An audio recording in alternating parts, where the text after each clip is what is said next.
নমস্কাৰ বন্ধু বান্ধৱীসকল, ৰঙালাও পাতৰ এটা খুব সুন্দৰ ৰেচিপিলৈ পুনৰ আপোনালোকক আমাৰ অসমীয়া ফেমিলি কিটচেনলৈ স্বাগতম জনাইছোঁ। আজি আপোনালোকৰ বাবে ৰঙালাও পাতৰ এটা খুব সহজ আৰু টেষ্টি ৰেচিপি লৈ আহিছোঁ, গতিকে ভিডিঅ'টো চাই থাকিব শেষলৈ।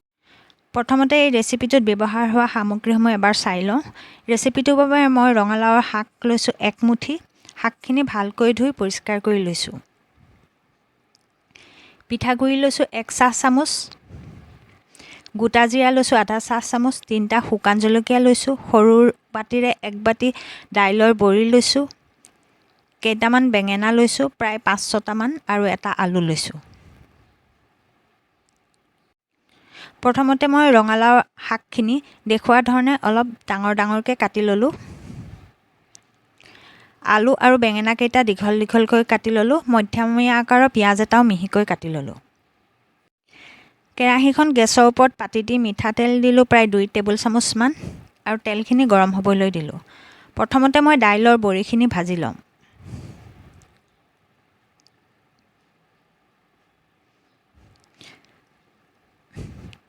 তেল গৰম হোৱাত দাইলৰ বড়িখিনি তেলত দি দিলোঁ,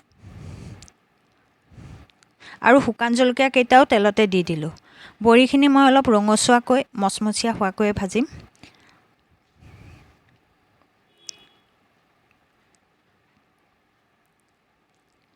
মাজে মাজে হেতাৰে লৰাই থাকিব যাতে বড়িখিনি দেই নাযায় আৰু সকলো বড়ি সমানে ভাজ খায়। বড়িখিনি এতিয়া লাহে লাহে ৰঙচুৱা বৰণ ধৰিছে, মচমচীয়া হৈ উঠিছে। এতিয়া মই বড়িখিনি এখন প্লেটত কাঢ়ি ল'ম। এতিয়া বড়ি ভাজি ৰৈ যোৱা গৰম হৈ থকা তেলতে আধা চাহ চামুচ জিৰা দিলোঁ। জিৰাখিনি ফুটি উঠাত কাটি লোৱা পিঁয়াজখিনি তেলতে দি দিলোঁ।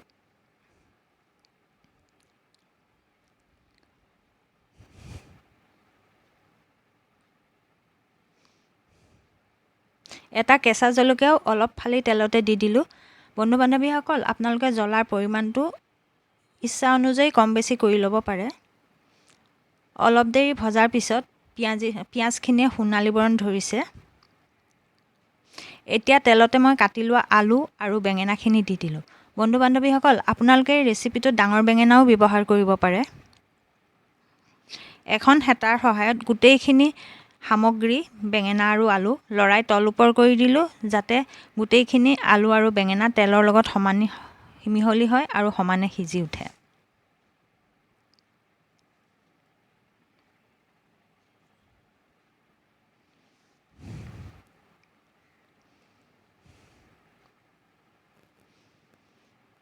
এতিয়া ইয়াতে হালধি দিলোঁ আধা চাহ চামুচমান, আৰু সোৱাদ অনুসৰি নিমখ দিলোঁ, আৰু হেতাৰে খুব ভালকৈ লৰাই দিলোঁ যাতে নিমখখিনি আলু আৰু বেঙেনাৰ লগত ভালদৰে মিহলি হয়।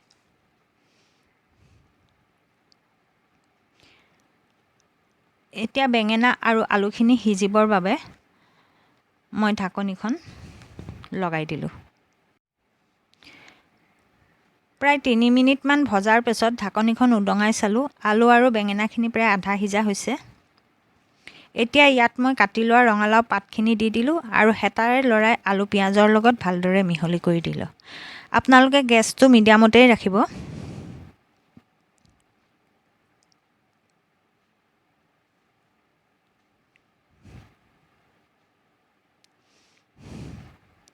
শাকখিনি ভালকৈ সিজিবৰ বাবে ইয়াত মই দিলোঁ প্ৰায় আধা কাপমান পানী, আৰু ঢাকনখন পুনৰ 2-3 মিনিটমানৰ পাছত ঢাকনখন উদঙাই চালোঁ। শাকৰ পৰা অলপ অলপ পানী ওলাইছে। শাকখিনিও সম্পূৰ্ণভাৱে সিজি উঠা নাই, সেইবাবে শাকখিনি ভালদৰে এবাৰ লৰাই পুনৰ ঢাকনিখন দি দিলোঁ।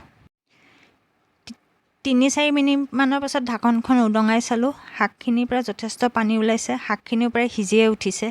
এতিয়া ইয়াত মই আগতে ভাজি লোৱা দাইলৰ বড়ি 4 ভাগৰ 3 ভাগ দি দিলোঁ, আৰু হেতাৰে খুব ভালকৈ লৰাই বড়িখিনি শাকৰ লগত মিহলি কৰিলোঁ। এভাগ যে বড়ি ৰাখিছিলোঁ, সেইখিনি দাইলৰ বড়ি আৰু শুকান জলকীয়া কেইটা পিটিকি শাকৰ ভাজিখনত দি দিলোঁ, আৰু ভাজিখন খুব ভালকৈ লৰাই দিলোঁ। এতিয়া মই পিঠাগুড়িখিনি অলপ পানীত গুলি শাকৰ ভাজিখনত দি দিলোঁ।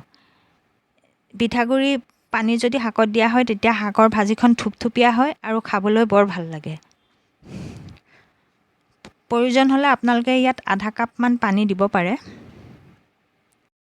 এনেদৰে ভাজিখন জুইৰ ওপৰত 2 মিনিটমানৰ ৰখাৰ পিছত ৰঙালাও পাত আৰু দাইলৰ বড়ি ভাজিখন খাবৰ বাবে ৰেডি হৈ গৈছে। এই ভাজিখন গৰম ভাতৰ লগত খাবলৈ খুব ভাল লাগে। আপোনালোকে এই ভাজিখন এবাৰ বনাই খাই চাবচোন আৰু ভাল পালে আমাক কমেণ্ট বক্সত জনাব।